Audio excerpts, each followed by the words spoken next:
All right. I'm live. Excellent. Last show of the year. Happy about that.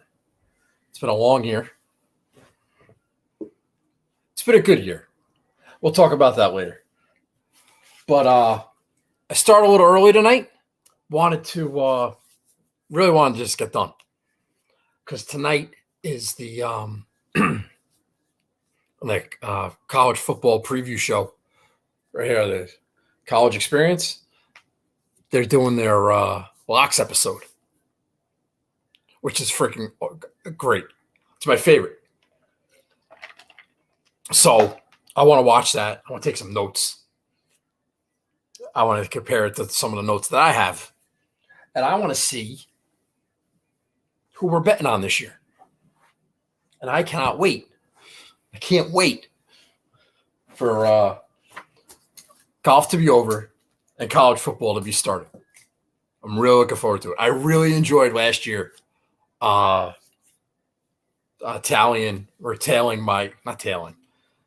tracking my over-unders. I really enjoyed that last fall. I think I went like 8-3, something like that, with a push. 8-3 with a push. That sounds about right. So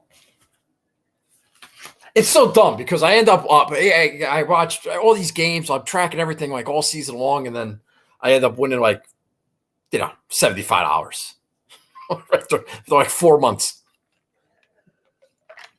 So it's not really. It's a good way. It's a good way to track it. So, how are you? Welcome. I'm doing something different. I don't have the comments up, and I like that. So far, I like it. So I don't know who's here. Don't know what you're saying, and I can't be affected by it. So that's good. That makes me happy. May not make you happy, but it's not all about you. All right. I think this is if you want to talk to me, reach out on Twitter, write something in the YouTube comments after the show. I can be reached. But all this all this nonsense, I don't need it. I don't need it. So, the Tour Championship. You know what? We'll get to that. We'll get to the Tour Championship in a minute. Let's do some stuff here. Let's get some crap out of the way, and then we can get the hell out of here. Because I've had a bit of an epiphany this week, and I'm happy about it. So, let's see. I got no show and tell this week. We had a robust show and tell last week. Mr. Jones, if you're here, I wore my Jones Brewing Company shirt yesterday. That was nice. I'm wearing my college experience t-shirt here. And Luke, I got your balls on my ball rack. So that's exciting. The Listener League is still not full. So F you guys. Not happy about that. I might just scrap the whole thing next year. We'll see. The guy who won the Bagel Trophy, Eric the Clown, I got to send this out to him. I guess I'll do that next week or something. Maybe. I don't know. Congratulations to him. He already won it. And I don't think that has anything to do with the fact that the Listener League is not full. I think it's the tournament itself. And it annoys me. It annoys me that nobody likes this tournament. Because I love this tournament. And we'll talk about it. All right, so no show and tell. I got no shout outs, no announcements of any kind. So we'll just we'll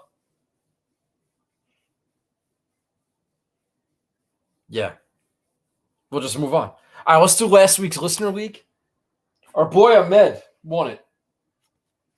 I sent his ball out yesterday. So let me see if I can find the notable top tens. Ahmed won. He won he sent some show and tell in the past. He was out in Detroit. He had a oh shit, I hope I wrote this down. Yeah, I did. He had a notable top 10 at the Rocket Mortgage. Yeah, he finished 5th. Poked his head out a little bit. And then he won the BMW. He also won the BMW last year, which is kind of weird. And I think he won this year by like a half a point. So congratulations, Ahmed. I already sent your ball out. Notable top tens. Got Ridley Sandwich. We know him. Got Rink Elf. We know him. Big Red. My guy. 46.97. Notable top 10. M. Carter 628. Hot Soup. We love Hot Soup. Gore 49er. Look at that. Gore 49er and Gretz 23. Couple athlete references. R.U. Arnold, Simons. All right, pretty weak notable top 10s. Not going to lie. Not very notable. So, we got the Tour Championship this week. And this is the last listener week. If you win it, no notable, no. I'll get you your ball, but no notable top 10s next week. That's exciting. All right, what did I do? So, let's take a look. What did I do last week besides suck? I wasn't that bad last week. I had Xander who finished T3. I almost wanted to play Xander and Cantlay together. I thought about it after they both just were crappy in Memphis. I said I could see that. But then we're like paired together, and I'm like, that'd be weird. And I decided to go with Hovland instead. That was smart. T35. Hideki T35. We'll talk about Hideki some more a little bit later. Aaron Wise T15. That was good. That wasn't gross at all. Aaron Wise T15. Davis Riley and only Davis Riley sucked. T54. That guy had a horrible first round. Battled his ass back. I thought he was going to finish in my top 30 parlay. He finally got there and then hopped on a bogey train. Ended up T54. And Mav McNeely, T32. I love Mav McNeely last week. I thought if there was anybody that was going to make a run that was hovering in I think he was like 32nd going into the week. Anybody that was going to make his way into the top 30? But no, he faded. So I managed to finally. All right. So in the last couple of weeks, I finished 100 since the John Deere. All right, I finished 112th, 124th, 51st, 104th, 116th, 110th. Can't imagine why I dropped out of the top 10. And last week, I finally had a notable finish. I finished 29th, got myself a couple of points, and I'm in 13th place. So I need to have a good Tour Championship, which I've done before. We'll talk about that. Top 20 weekend was that's recap. Of course. All right. So that's a wrap on last week. Cheers. Thanks for watching. Got any Twitter love? No Twitter love. All right, so Tour Championship. All right, I love this tournament. I didn't love it when it was just the season finale. 30 guys a week before football season. Whatever. I can live without it. But when they changed the format, it became interesting to me. And it became exponentially interesting to me when everybody started shitting all over it. And it's just something I just don't understand. And I don't know if it's exclusive to me. Usually, I got news for you. All right. When you think everybody else is an idiot and that they're doing it wrong and everybody's got the same opinion and you're the one schmuck that feels differently and you're so sure that you're, you know what, maybe I'm wrong. Maybe it's me. Maybe it's my problem. All right. So let's talk about that. It's a staggered leaderboard, right? So Scotty Scheffler's 10 under. I pitched about this last year. I pitched about it 2 years ago. Nothing's changed. So Scotty Scheffler's 10 under. There's a couple guys that are like 4 or 5 shots back. I don't know why this is so offensive. Every week since January, after Thursday, after Friday, we're looking at the leaderboard and we're trying to find an opportunity. Oh, this guy's like 7 shots back. He's 40-1. Oh, maybe. Or 4 shots back. He's like, and we're trying to find the value. And then maybe we can make a run on the weekend. And like now we have like 2-3 days to prepare for this. And we're so offended. Like, how can they, what a disgrace. How can they possibly give this guy a head start? And why this is so stupid and it should be match play and this, all these like cockamamie theories. Who cares? Who cares? It's not our money. Who gives a shit? It's just it's just different. You scream, you're yelling and screaming all year for different formats and try this and do that. And they do something and it's like, no, can't have that. So what is the problem? Just pretend that they played yesterday or they played today. And we wake up tomorrow and that's the leaderboard after round 1. Like, why is it so egregious? It's not egregious. It's fun. And you take a look at the leaderboard and you look at the odds and the caliber of player and the golf course. It's a big fucking puzzle. And we're playing DraftKings and you need guys to shoot in the 60s. And yeah, fine. Listen, I've had this conversation with a friend of mine for, back and forth for years now about the validity of this tournament and the possibility. And, he's a big numbers guy and he's smart and I know he's probably right, but I still want to like argue about it because like, what if he's wrong? Now, where am I going with this? From an outright perspective, yes, you can make a mathematical argument and play the percentages that there is this number that is just too many strokes back. But it's only been 3 years, right? It's only been 3 years. It's not like this. They've been having this format for 20 years and it's never happened before. Okay. So in the illustrious history of the past 3 years, somebody from at 3 under hasn't come and won this tournament. Fine. I can't argue that. It hasn't happened yet. Could it happen? Yeah. Will it? I don't know. But because of the definitive, this tournament sucks because it can never happen because it's never happened before. Well, it's been 3 years. Small sample size. I am just of the belief that it's not over. All you people, I get so annoyed when people are tweeting on Thursdays because they're acting as if the tournament's over. And now they're tweeting on Wednesdays acting as if this tournament's over. And it's like, how many fucking golf tournaments in a row do you have to see when the guy at the top of the leaderboard on Thursday is not at the top of the leaderboard on Sunday? It happens every fucking week. Every week. But now, all of a sudden, because he's got a 2-shot lead with 72 holes to go. 72! Because he's got a 2-shot lead. Like, this tournament sucks. Football season.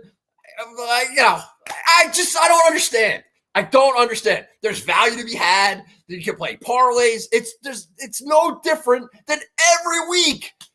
My friend Steve Hennessy, dear friend, smart guy. He's like, I'm going to save my bull for some live betting. Steve, this is live betting. That's all we're doing. We're live betting. We know what the leaderboard is. We know where people are. We're live betting right now. We don't have to wait. After you wait, what are you waiting for? How's it going to be different tomorrow? How's it going to be different on Friday morning? It's the same concept. You'll have guys have different scores and odds will be assigned and it's the same thing. You already have it. I just don't understand. And it's like I'm in like an extreme minority. Nobody likes this tournament. Nobody. The listener league's not filled. Nobody cares.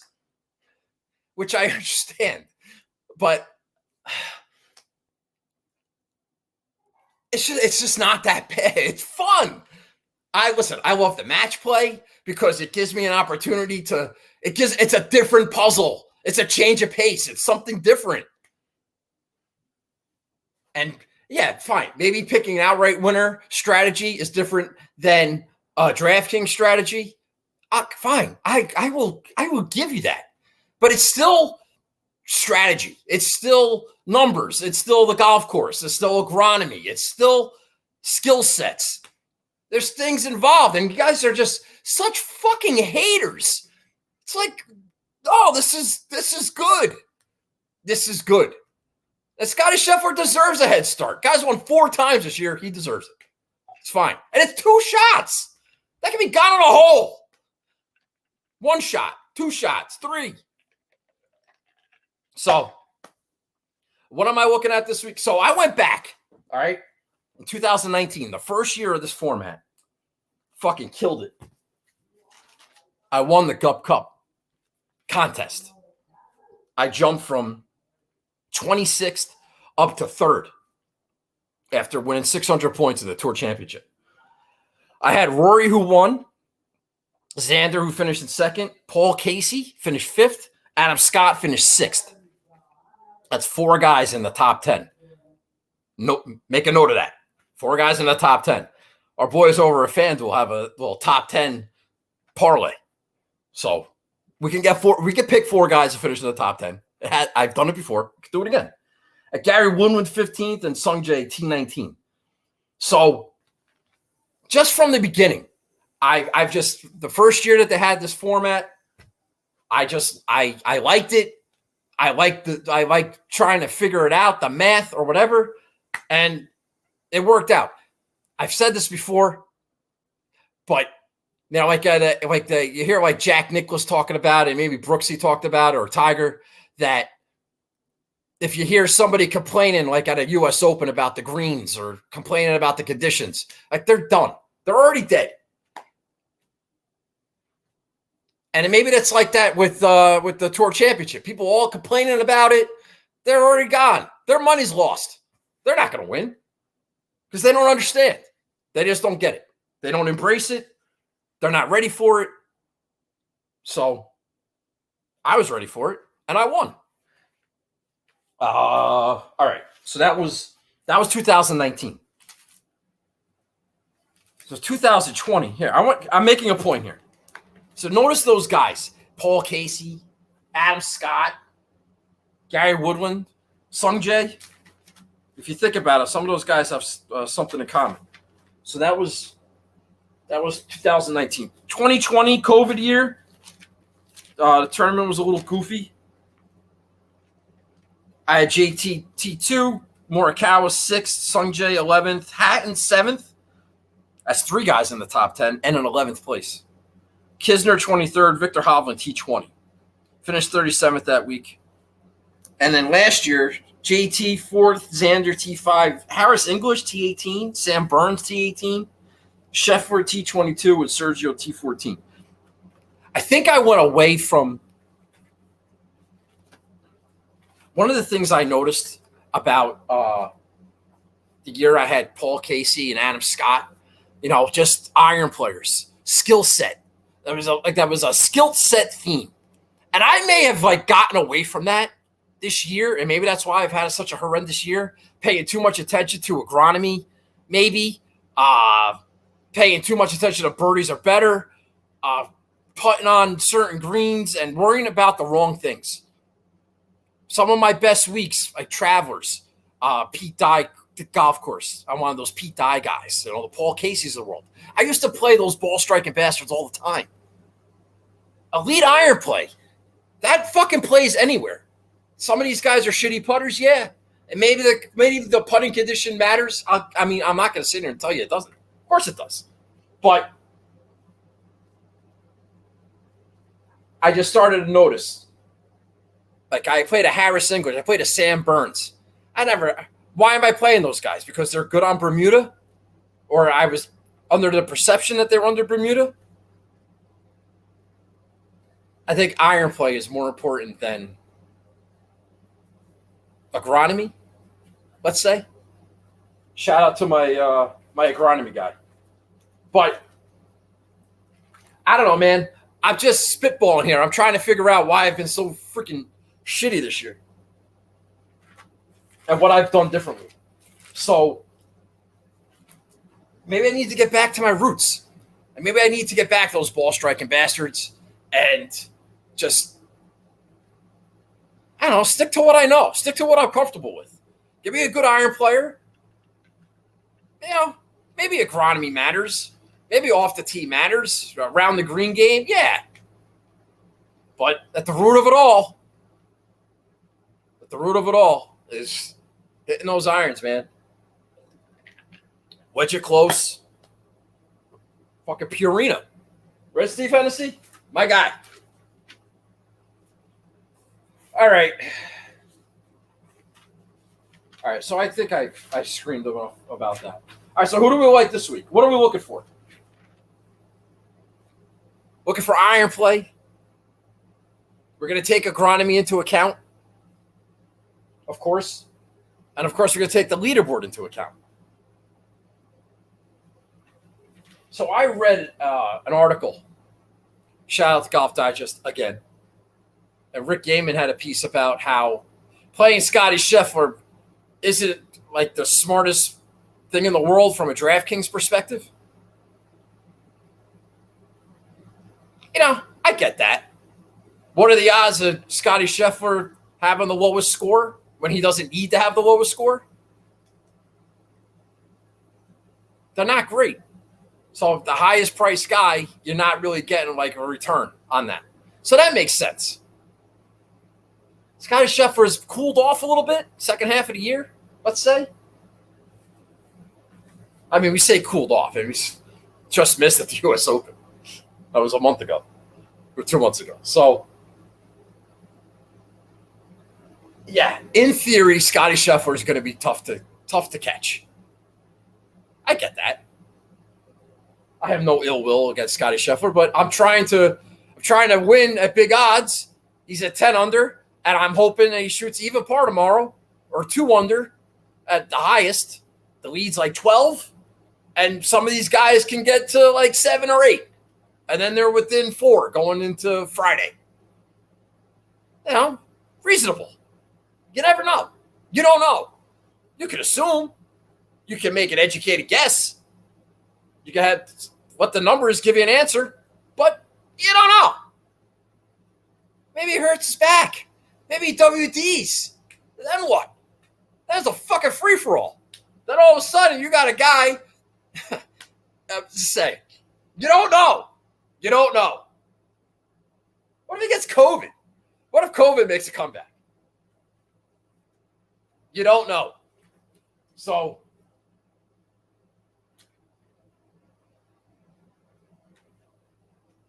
Patrick Cantlay, I know he won this tournament last year.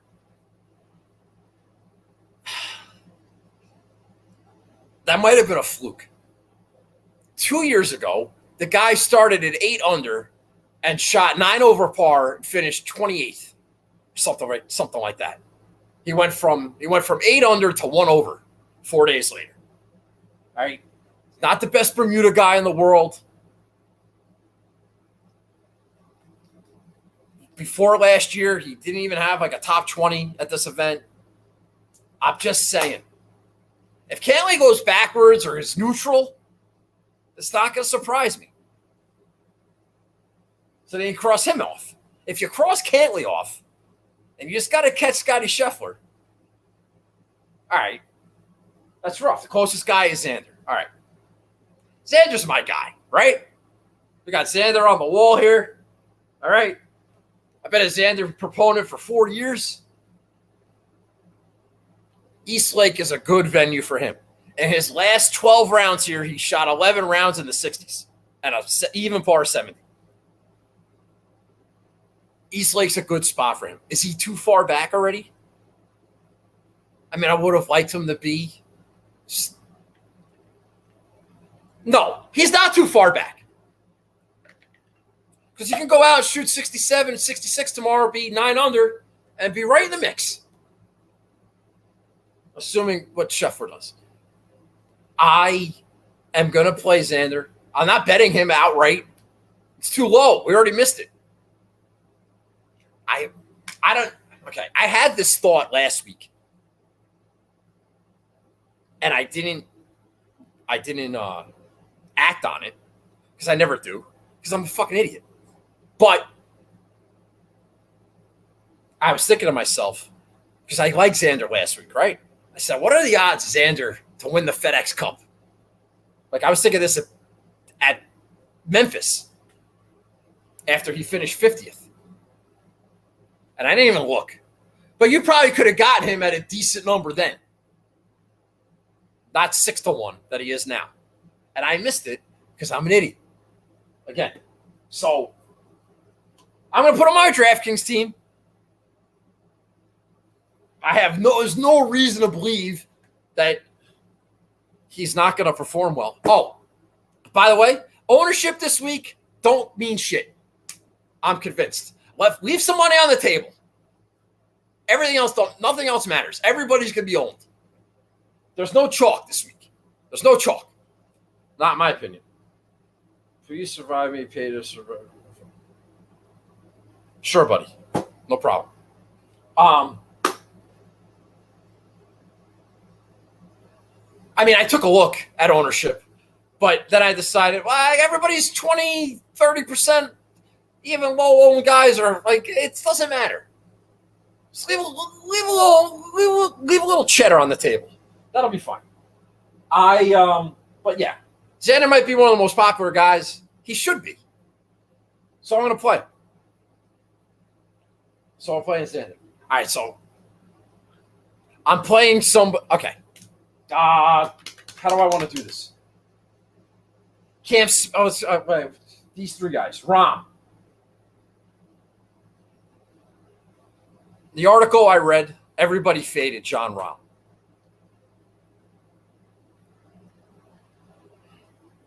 He's too far back. How could he be priced this high? How are his odds 16-1? He's already 7 shots back. Now, granted, Jon Rahm might suck. I've been saying that for a couple of years. But I'm also an idiot. So I could be wrong. And this is a very dangerous situation you people are approaching with this. Jon Rahm shouldn't be priced this high stuff. Now, I'm not going to play Jon Rahm out of spite.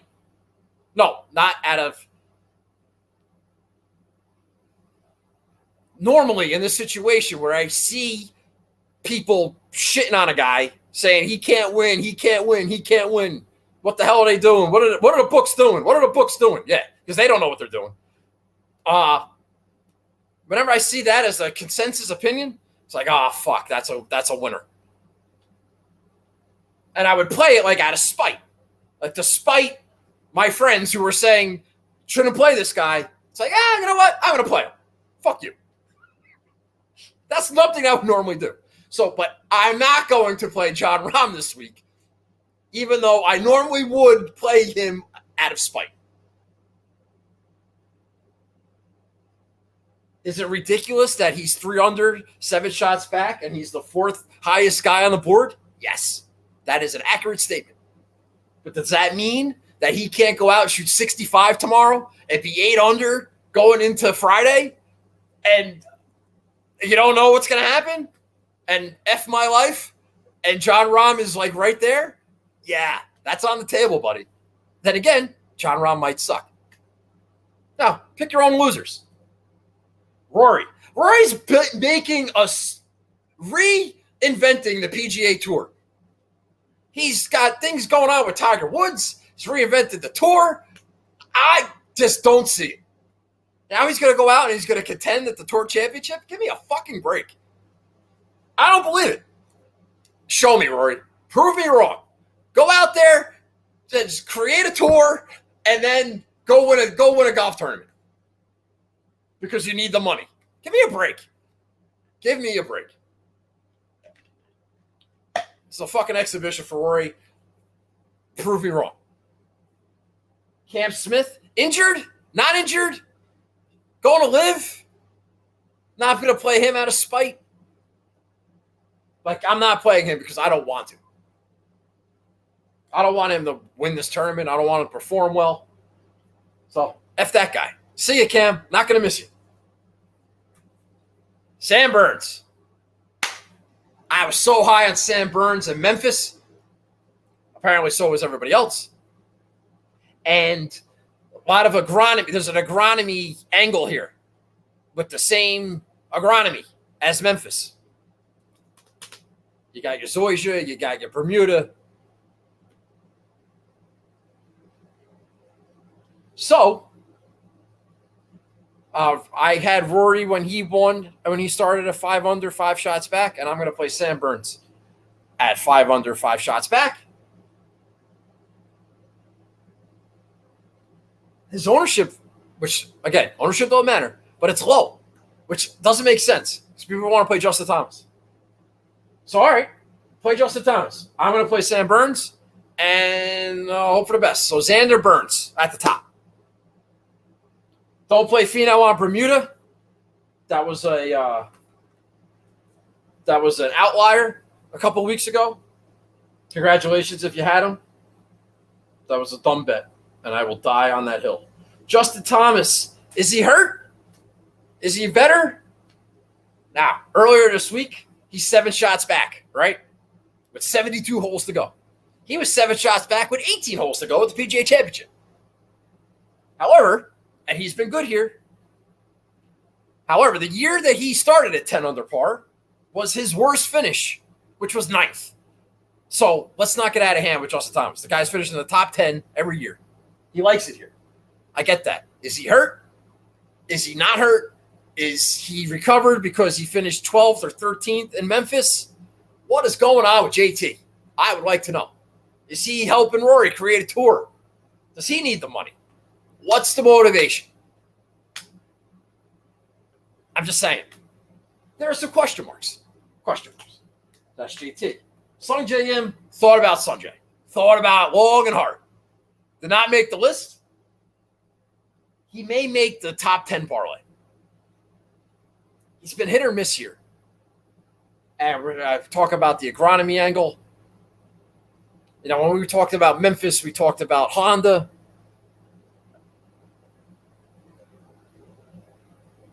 I almost played somebody else who's had success at Honda. We'll get to him. But I decided, I'm not sure about Sungjae. I've played Sungjae here the last couple of years. You know, he's mediocre. He's mediocre. I want better than mediocre. Cam Young. This fucking guy. Mr. Bermuda himself. 3 under par, 60-1. John Rahm's 3 under par, 16-1. That makes sense. I haven't been a Cam Young guy all year. Do I start now? In a way, I shouldn't be allowed to start now. But hop on this Cam Young train. I never bought a ticket. I missed it. No soup for me. I can't just. I had him in the lineup, and then I'm just like, God, I'm not feeling it. I'm not feeling it.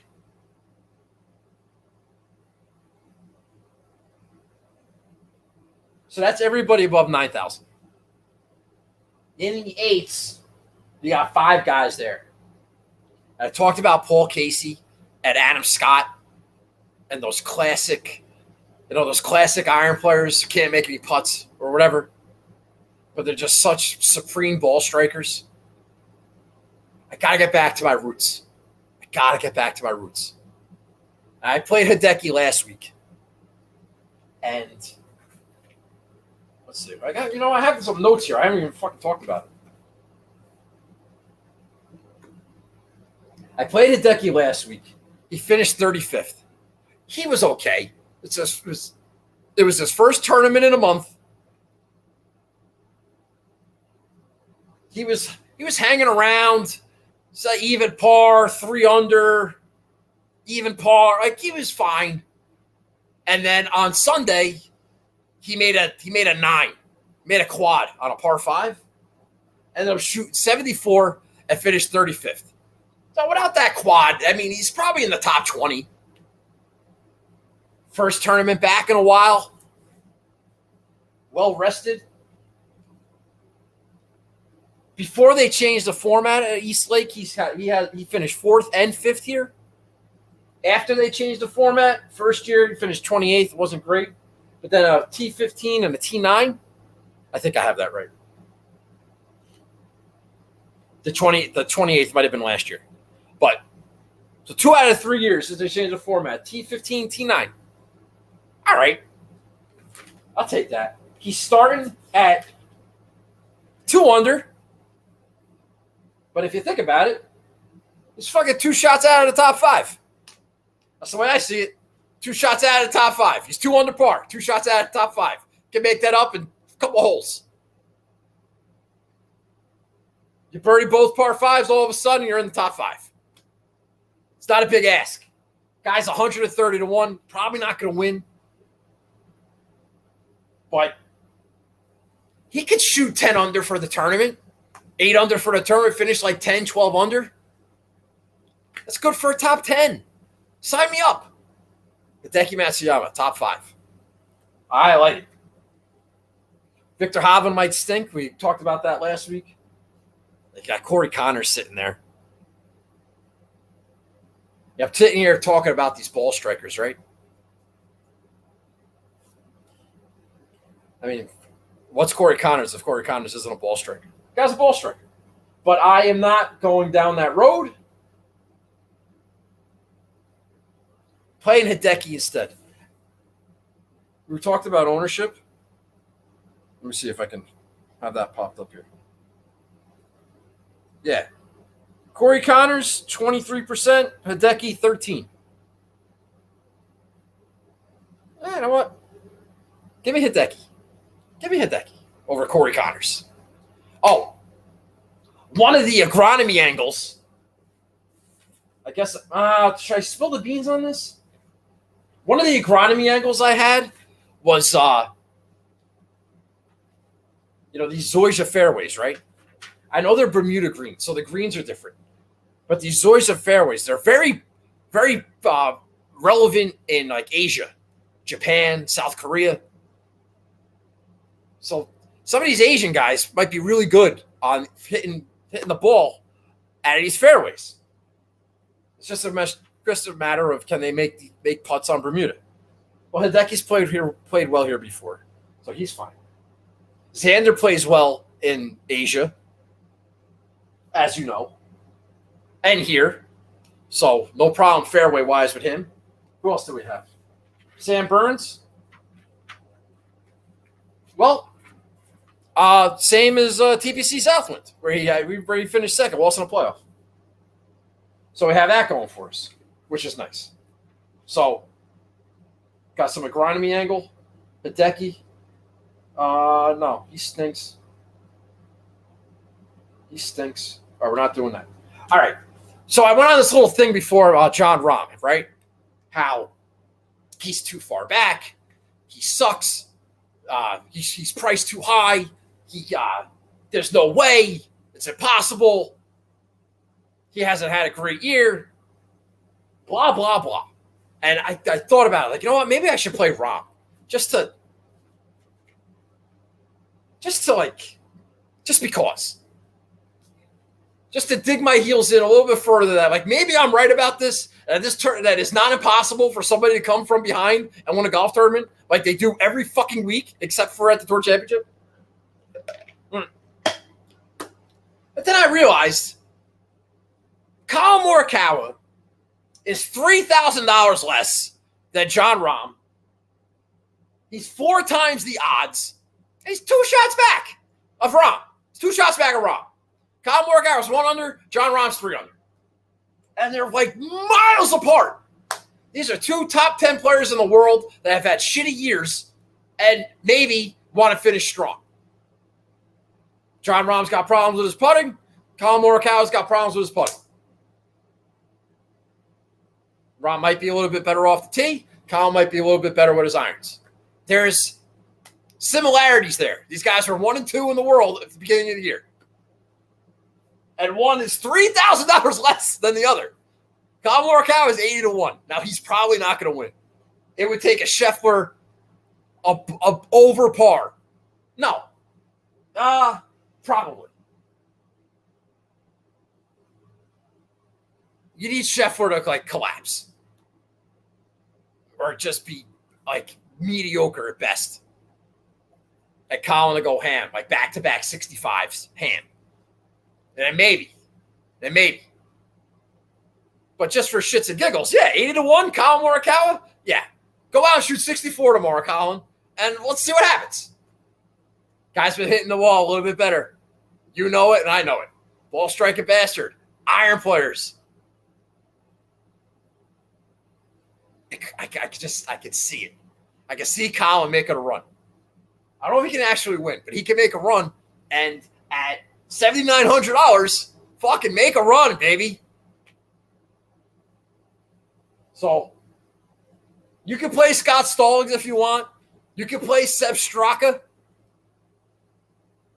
I'm going to play Colin Morikawa. I had so much money left on the table. I had Straka in my lineup. I was going with this Honda Classic comp, and he just finished second at Memphis and agronomy and all that shit. And I'm just like, what am I not going to – like, I could play Colin Morikawa. Like, what are we doing? Like, what are you doing? What am I doing? I'm gonna play Seb Straka instead of Colin Morikawa. Am I a fucking idiot? No. Well, yeah, but not in this case. No. And I'm sitting here talking like, oh, look at that year when I had Paul Casey and Adam Scott and all these great iron players. And what do you know? I won that week. Okay. You know what? Fuck Seb Straka. Let's go with Colin Morikawa, and let's see what happens. So I'm playing Colin Morikawa. No to Spieth. No, I'm not talking to any of those guys. In the sixes, Billy Horschel, Sahith Tagawa, Adam Scott, KH Lee. Adam Scott, very tasty choice. I've been talking about Adam Scott this whole time. I played him a couple years ago. He's coming in off back-to-back top fives. He's got super high ownership. Guy's 6,600. I get it. But let me explain something to you. All right? Adam Scott allegedly going to live, first of all, got his exemptions. Got job mission accomplished banner for Adam Scott. He's in all the majors next year. He mission accomplished. I don't see it. I don't see a big. I know he's in good form, but he wanted to get those exemptions. He got them. Wasn't too long ago. Adam Scott was out there fucking qualifying with my boy Andy Pope trying to get into the U.S. Open. He got his exemptions. I think he's putting his hands and feet up on the couch, and I don't expect much out of Adam Scott. I talked before about TPC Craig Ranch. I'm going to play Mr. Craig Ranch himself, KH Lee. I'm going to play KH Lee. I have a feeling. Listen, 20th and 5th coming in. Good form. That 20th was in Memphis on Bermuda. Same KH Lee put on Bermuda. I finished 20th. I'll take that. Got a T7 at Honda. Playing good. It's not just here for the exemptions. I like KH Lee. I think that's a sneaky good play. It could be a horrendous play. Could be the reason my lineup sucks and I sink and I don't cash anything. Yes, certainly possible.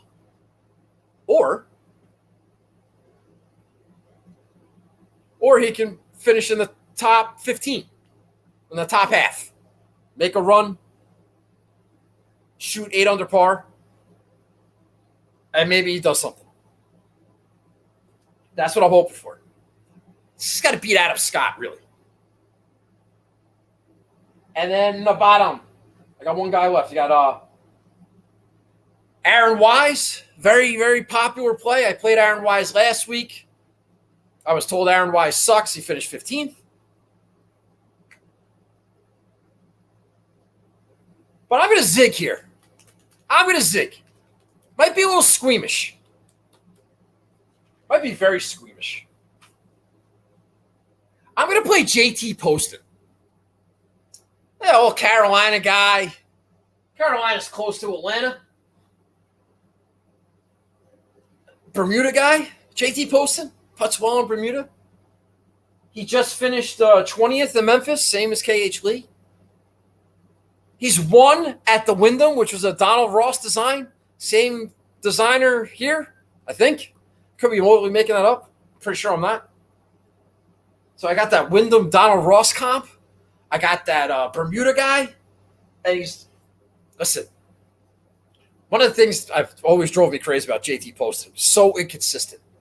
Always so inconsistent. No rhyme or reason. He missed 8 cuts in a row, and then he make 3, and then he miss a con, and they make 1 and miss 1. All over the place. Impossible to figure it out. Been playing a little bit better since that John Deere, since that win. And I like the comps. I like the lack of attention. I like the fact that everybody's playing Aaron Wise and Adam Scott. And I'm going to play JT Poston and KH Lee. Is JT Poston the ball striking bastard that I'm hoping for? No. But, he makes some putts. Putts well in Bermuda. Good short game? Maybe. He won at Wyndham. Why can't he do something here? Makes a lot of birdies. Won a birdie fest. I don't know. We're gambling. We're taking chances. Take a can chance. So that's my team. Little top heavy. Xander and Burns. Low-key Hideki. Colin Morikawa. Xander, Burns, Colin. Oh, that's exciting. Hideki. And then we're going KH Lee and JT Poston. A little agronomy angle. I left $700 on the table. So I'm not worried about ownership. I'm not worried about, who cares, right? I'm going to do a top 10 bet with 4 guys. I don't know which 4. I'm going to look at that. I'm going to hope for the best. I'm just going to hope Scotty Scheffler doesn't run away with this.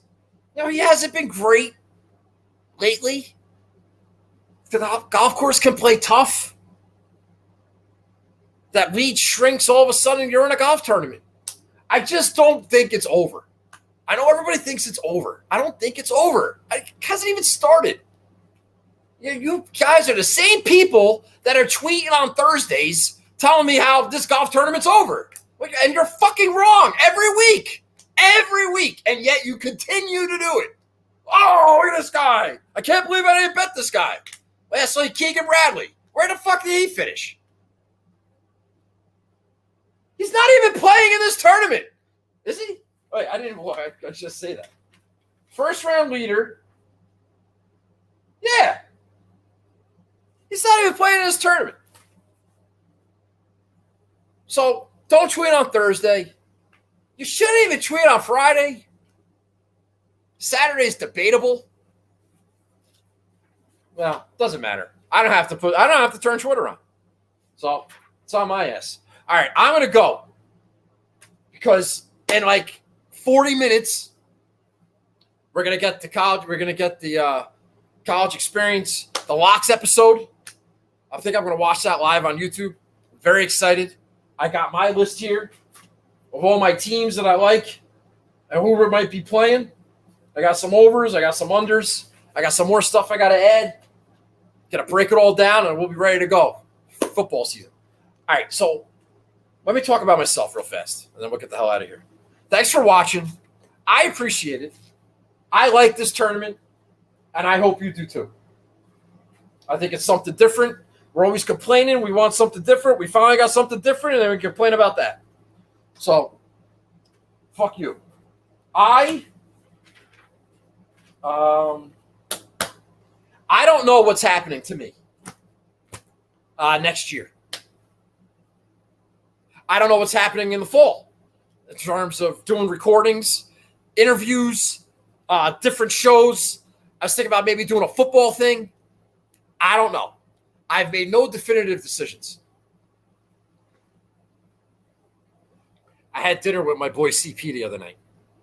I was explaining to him how I've just lost I lost whatever it is, motivation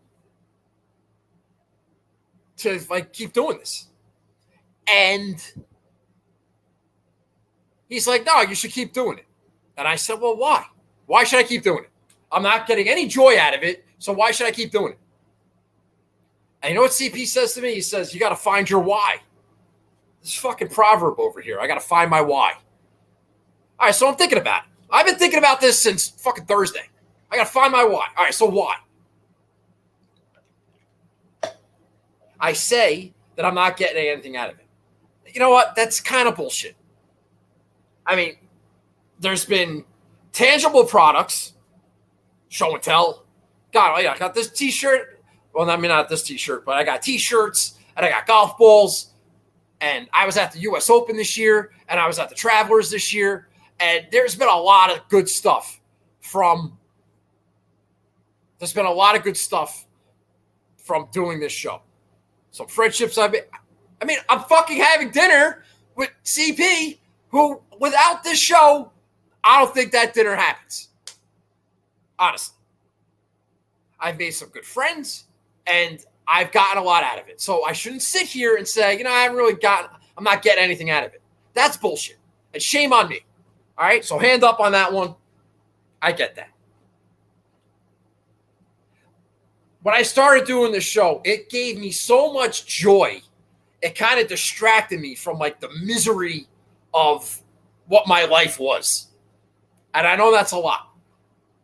But I was going through a divorce, or went through a divorce, and I felt overwhelmed financially with my responsibilities, and I hated my job, and I had no social life, and I felt a lot of pressure to be a good dad, and there was I had no outlet, and then doing the show kind of gave me an outlet, and people liked it, and it's a positive response, and good things started happening, and it like rescued me.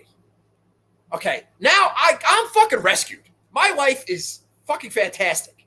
I got a beautiful girlfriend now. Yes, we're going public with that. My relationship with my daughter is so much better than it's ever been. Maybe not ever, but it's better. It's good.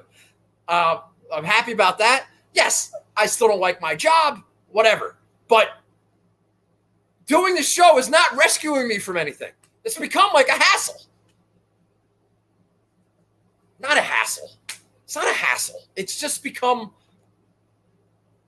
I don't want to consume myself with this because I have a great girlfriend now and I want to spend time with my kid and I don't want to be overly involved with fucking Charlie. No offense, Charlie. But you know what I mean. I just want to live my life now. I need something to help me, and I had it, and now I don't need it anymore. So what's wrong with that? Who am I letting down? Like a dozen people? Like, get over it. But on the flip side, there have been a ton of positives. So I got to find my why. But then again, I don't know what's going to happen next year. I may not be able to do the show because I'm doing something else. And I just don't know what's going to happen. So I can't renew definitively saying, oh, we're definitely doing the show. I can't live without it. No, I can totally live without it. And I might. I don't know. So I don't know. I'm working it out. I'm tinkering. I'm thinking of things. I got a list of people here that I'd love to talk to. I don't know if they want to talk to me. And there's nobody on that list that anybody's like ever heard of besides our small like inner circle. So like, what's the point? Walk before you could run, build an audience, all that shit. Yeah, okay. Maybe. But I'm like over it. I'm over it. I don't know what I'm going to do. And I'm not trying to be like a big tease. And I'm not self-important bullshit or like, I'm just telling you what's going on. I'm being honest. This is like a live report from the ground. I have no idea when we get to Hawaii in January if I'm going to do a show. We're not going to have the season-long DraftKings thing anymore.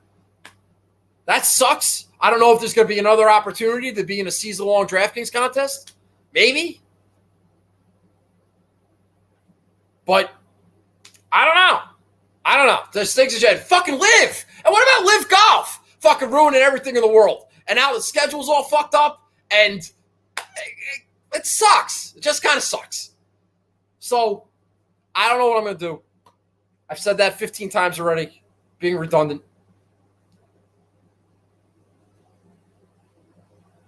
I'm not like confused about it. It's not like I need anybody to tell me, oh, you should do the show. Like, it's not about, I don't know. It's not about that. I've just lost I've lost the need. I can't find my why. Why would I keep doing it? Because I truly love screaming and yelling about Xander Schauffele every week? Come on. Fucking 46 years old. Like, who cares? And like golf has been exposed as this sport that nothing matters except for 4 tournaments a year. So if nothing matters, then why should it matter? Because nothing matters. Do I have this like lifelong dream to be a podcaster? No. No, I don't. I don't know what I'm going to do. I don't know. It is bothering me. I mentioned my girlfriend.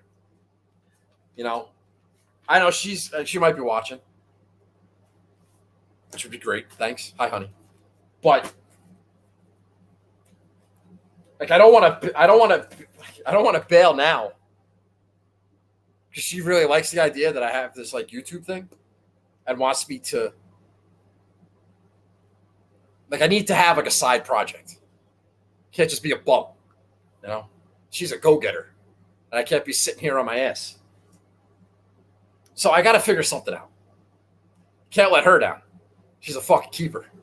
That's right. She is a keeper. She does things. All right, I'm going to go. Got the Locks episode coming up, I think about a half an hour. So it's college football season. Best of luck this week. I know you don't like the tournament. You don't like the format. You didn't even sell out the listener league. So whatever. Screw you guys. Thanks for watching. Leave a comment. Again, if you didn't know, I turned the comments off. So I don't know what you're saying. I don't know who's here. And much better this way. Insanely better this way. I might keep doing the show only because I just realized now I don't have to look at the comments, which is fantastic. Fucking Clam Diver could be in here saying the dumbest shit in the world and no impact. No impact. It only bothers you if you're looking at the comments. Don't bother me. Say whatever you want. Who's going to win by 6? Don't know. Don't care. Best of luck this week. Leave a comment if you want. You don't even have to. Retweet if you want. Again, no obligation. But I hope you enjoyed the show. Thanks for listening. Been screaming and yelling about the Tour Championship for 3 years. I'm a fan. Thanks for watching all year. And we'll see you. We think. Maybe. TBD. All right, guys. I'm going to go. All right, you know what? That New Mexico State over 3.5 wins. It's a fucking lock. I kind of like the Cal over, too. I had Cal last year. I got hosed. They're going over this year. All right. I'll talk to you guys soon. Let's just say soon. We'll see what happens. All right. Thanks for watching, and I'll talk to you guys later. Bye-bye.